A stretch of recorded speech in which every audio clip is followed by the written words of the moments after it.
نحمدہ و نصلی علی رسول الکریم، اما بعد، واجب الاحترام حاضرین و سامعین، السلام علیکم ورحمۃ اللہ وبرکاتہ۔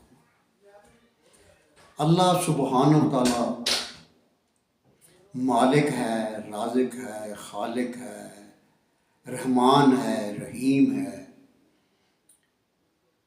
بے شمار اللہ سبحانہ و تعالیٰ کی صفات ہیں۔ ہم اپنے اللہ سبحانہ و تعالیٰ کا بہت بہت شکریہ ادا کرتے ہیں کہ اس نے ہمیں اپنے حبیب صلی اللہ علیہ وآلہ وسلم کا امتی بنایا ہے۔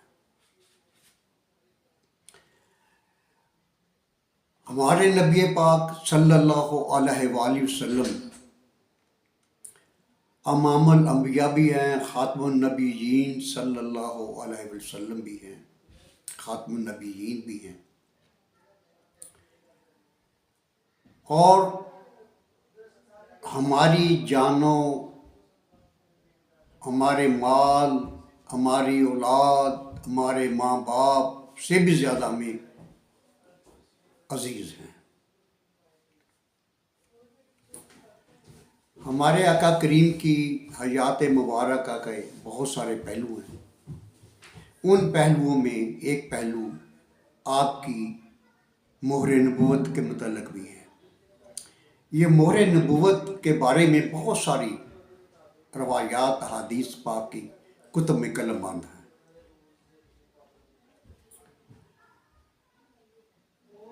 روایت کے متعلق میں وضاحت نہیں کروں گا، علماء کرام جانتے ہیں، اہل علم بھی جانتے ہیں کہ روایت کس کو کہتے ہیں۔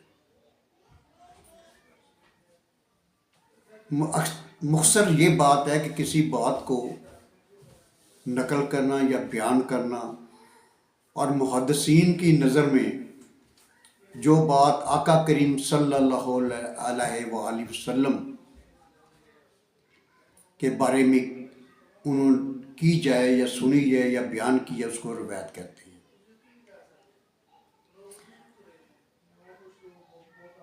پہلی روایت حضرت عائشہ ام المومنین حضرت عائشہ رضی اللہ عنہ سے ہے، منسوب ہے۔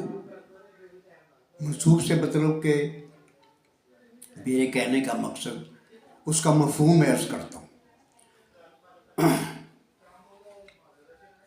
ایک یہودی مدینہ پاک، مکہ پاک میں تجارت کے سلسلہ میں آیا ہوا تھا۔ اس نے اہل قریش سے بات کی کہ آج کی رات آپ کے ہاں کوئی بچہ پیدا ہوا ہے۔ سبھی نے کہا جی ہمیں کوئی معلوم نہیں۔ انہوں نے کہا آپ اپنے گھروں میں جاؤ اور پتہ کرو کہ کس کے گھر میں آج کی رات کوئی بچہ پیدا ہوا ہے۔ وہ گئے، پتہ کیا، خواتین نے بتایا ان کو، وہ واپس آ گئے۔ انہوں نے کہا جی ہاں ایک بچہ پیدا ہوا ہے اور ان کا نام محمد صلی اللہ علیہ وآلہ وسلم ہے، اور ان کے دادا کا نام والد کا نام عبداللہ ہے، اور ان کے دادا کا نام عبد المطلب ہے۔ انہوں نے کہا مجھے وہاں لے چلو، دکھاؤ مجھے چل کے۔ وہ سبھی اس یہودی کو لے کے بی بی آمنہ سلام اللہ علیہا کے پاس آ گئے۔ وہ پردے میں ان کو کیا، بی بی آمنہ سلام اللہ علیہا کو، اور اس کے بعد وہ بچہ اٹھایا اور یہودی کو ان کی گود میں انہوں نے ڈال دیا، ان کو دکھایا۔ اس نے سب سے پہلے غور و فکر کر کے بچے کی پشت وہ کپڑا اٹھایا تو کیا اس کو دیکھتے ہی اس کو گوشہ گر گیا، اور جب اس کو ہوش آیا سبھی نے کہا کہ کم وقت تجھے کیا ہو گیا تھا، کیا مسئلہ بنا تھا تجھے، بچے کو دیکھتے ہی تو گر گیا، ایک دم بے ہوش ہو گیا۔ اس نے کہا کہ آج کی رات بنی اسرائیل کے گھر سے نبوت رخصت ہو گئی۔ اس سے کیا مراد؟ انہوں نے کہا کہ یہ جو بچہ ہے نا، اس کی پشت پر دونوں شانوں مبارکہ کے درمیان مہر نبوت ہے۔ میں نے اپنی کتب میں پڑھ رکھا ہے، جانتا ہوں، اور میں نے سنا بھی ہے کہ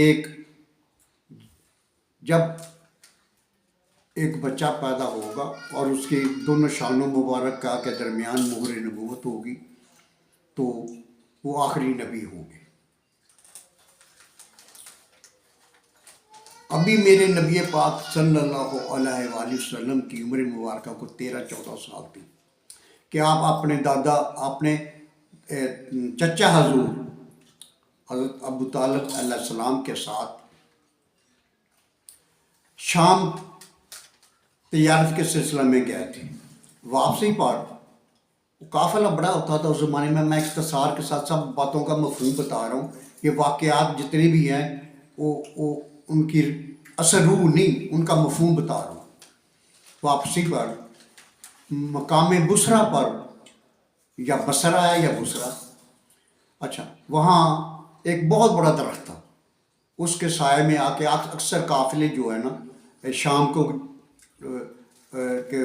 شام سے آتے ہوئے مکہ کی طرف، تو وہ راستے میں پڑتا تھا، وہاں ریسٹ کرتے تھے، کھانا کھاتے تھے، بیٹھتے تھے، آرام فرماتے تھے۔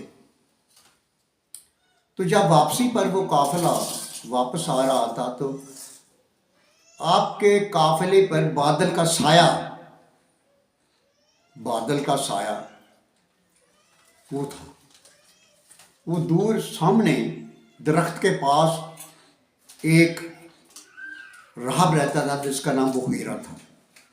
بحیرہ دیکھ رہا تھا کہ قافلے پر بادل کا سایہ جو ہے نا وہ ہے اور وہ ساتھ ساتھ چل رہا ہے۔ جب وہ قافلہ وہاں درخت کے پاس آ گیا، وہ نیچے آ کے بیٹھ گیا، تو پھر بھی وہ بادل کا سایہ اوپر ہی رہا اور اس کی جو شاخیں تھیں وہ جھک گئی۔ بحیرہ نے کیونکہ اپنی کتب میں پڑھ رکھا تھا کہ جو آخری نبی ہوں گے ان کو بادل کا سایہ، ان کے اوپر بادل کا سایہ بھی ہوگا اور ان کے دونوں شانوں مبارکہ کا درمیان مہر نبوت بھی ہوگی۔ میں یہ بھی ساتھ بتاتا جاؤں کہ وہ جو مہر نبوت ہے یہ آقا کریم کے دونوں شانوں مبارکہ کے درمیان میں بالکل یہاں پہ، یہ جو نا ہمارا یہ جس کو اچھا یہاں پہ تھی۔ اس کے متعلق بھی بہت ساری روایات ہیں۔ بہرحال اس بات پہ اکثر لوگ یعنی روایات متفق ہیں کہ وہ گوشت کا ایک ابھرا ہوا چھوٹا سا ایک ٹکڑا تھا، اس کو بالوں نے، کاسیا رنگ کے بالوں نے یا تل نے ان کو ڈھانپا ہوا تھا۔ اب وہ جو بحیرہ تھا، راہب تھا، وہ اپنے سوما میں سب کو دیکھ رہا تھا۔ اس نے ایک پیغام بھیجا، انہوں نے کہا قافلے والوں کو آج آپ نے میرے گھر میں آ کے سب نے آپ کو دعوت ہے اور میرے گھر میں کھانا کھانا۔ وہ سب جتنے بھی تھے قافلے والے ان کو بلایا گیا، بلا کے اپنے گھر میں راہب بحیرہ نے ان کو کھانا کھلایا۔ آخر میں کھانا کھلانے سے پہلے انہوں نے کہا کہ وہاں آپ کا کوئی سامان کے جہاں آپ ٹھہرے ہوئے درخت کے نیچے وہاں کوئی اور تو بندہ نہیں رہا۔ انہوں نے کہا ایک کسی نے بتایا کہ ایک بچہ وہاں پہ ہے، وہ ہمارے اونٹوں کے کچاوے وغیرہ سامان وغیرہ کے پاس بیٹھا ہوا، نہیں کہتے ان کو بھی ساتھ دلاتے لیتے، وہ بھی آ گئے۔ ہمارے آقا کریم صلی اللہ علیہ وسلم کو دعوت دی گئی، وہ آپ نے وہ بھی کھانا تناول فرمایا اور سب کھا پی کے چلے گئے۔ جب جانے لگے نا جو اہل قریش تھے تو قافلے والے ان میں سے آپ نے فرمایا کہ یہ بچہ میرے پاس چھوٹ جائے، کیونکہ حضرت ابو طالب علیہ السلام آپ کو کبھی بھی ان کو جدا نہیں کرتے تھے۔ انہوں نے کہا جی میں ان کا باپ ہوں، میں ان کے پاس ٹھہروں گا۔ انہوں نے کہا ٹھیک ہے بیٹھ جائے۔ انہوں نے کہا ان کا باپ زندہ نہیں ہے، باقی تو کافر والے چلے گئے۔ انہوں نے کہا ان کا باپ زندہ نہیں ہے، آپ سچ بولیں، بتائیں مجھے کیا. انہوں نے کہا جی میں ان کا چچا ہوں. ان کے والد ابھی یہ پیدا نہیں ہوئے تھے، ان کا والد فوت ہو گئے تھے. ہاں جی. تو ان کی والدہ بھی فوت ہو چکی ہیں، اور ان کی پرورش جو ہے نا پہلے ان کے دادا حضور نے کی، اب میرے ان کی پرورش میں کر رہا ہوں. ٹھیک ہے. بہرحال باتیں بہت ساری ہیں، اور آخر میں اس بحیرہ نے سوال کیا. آپ کا نام پہلے ہی انہوں نے پوچھ لیا تھا کہ اے محمد. اس نے محمد ہی کہنا تھا، ہم کہتے ہیں صلی اللہ علیہ وآلہ وسلم. آپ کی نیت، آپ کی نیت کا کیا حال ہے؟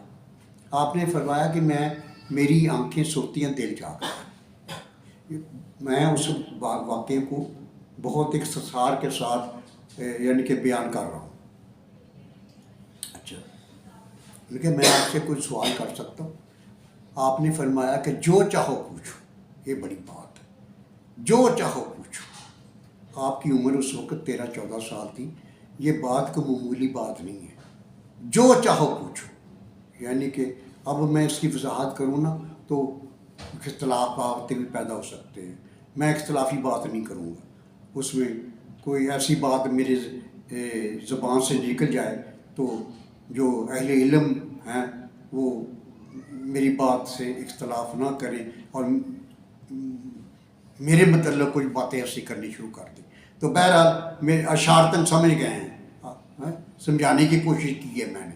آپ نے فرمایا کہ جو چاہو پوچھو، جو چاہو پوچھو، جو چاہو پوچھو. میں نے 3 دفعہ رہا، آپ نے تو اس وقت ایک بات کہی تھی. ٹھیک ہے. پھر اس کے بعد اس بحیرہ نے آپ کی پشت مبارک سے کرتے، آپ کی قمیض مبارکہ کو اٹھایا، اور آپ نے دیکھا کہ آپ کے جو دونوں شان مبارک تھی، شانوں کے درمیان مہر نبوت تھی. آپ نے آپ کے چچا حضور سے کہا آپ ان کو بحفاظت ان کو اپنے گھر لے جاؤ، لیکن ان کو ہمیشہ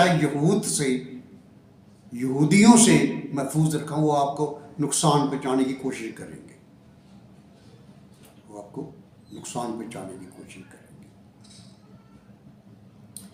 بہرحال ایک بار آقا کریم صلی اللہ علیہ وسلم کسی جنازہ کے ساتھ قبرستان میں آئے ہوئے تھے جنازہ پڑھانے کے لیے. آپ حضرت سلمان فارسی رضی اللہ عنہ آپ کے گرد گھومنا شروع ہو گیا. آقا کریم صلی اللہ علیہ وسلم نے اس کی کیفیت دیکھی. کس کی؟ حضرت سلمان فارسی رضی اللہ عنہ کی. اس کا سلمان میرے سامنے آ جائے. آپ جان گئے. لیکن آپ نے ایسے کیا کہ اپنی پشت مبارک سے وہ چادر تھی یا وہ آپ کی شرٹ تھی، قمیض تھی، کرتا تھا، اس کو اٹھایا. آپ نے کہا آؤ میرے پیچھے. انہوں نے بڑے محبت اور پیار سے وہ اس کو مہر نبوت کو کا دیدار کیا. ان کے بھی بیان ہے. اور آخر میں ایک بات اور عرض کروں، وہ یہ ہے کہ حضرت علی علیہ السلام، کیا بات ہے، جب آپ کا حلیہ مبارک بیان فرماتے تھے نا تو آپ کی مہر نبوت کا بالخصوص ضرور ذکر فرماتے تھے کہ آپ کے دونوں شانوں مبارکہ کے درمیان اللہ سبحانہ و تعالیٰ نے مہر نبوت ولادت کے میلاد پاک کے وقت سے ہی آپ کو عنایت کی ہوئی تھی. میرے خیال میں اگر اور بہت ساری روایات ہیں مجھے یاد ہیں، اور میں نے اپنی بک میں بھی اس کو قلم بند کیا ہوا ہے. تو اب انشاءاللہ تعالیٰ آپ کا ایک اور پہلو ہے، وہ مہر رسول صلی اللہ علیہ وآلہ وسلم، یعنی دربار رسالت صلی اللہ علیہ وسلم کی دربار سے جو آپ کی سٹیمپ تھی، اس کے بارے میں، اس کی تاریخ بعد میں بیان کروں گا انشاءاللہ نیکسٹ بیان میں. تو میں امید کرتا ہوں کہ آپ کو یہ جو باتیں میں نے کی ہیں ان کا سبھی کا میں نے مفہوم عرض کیا ہے،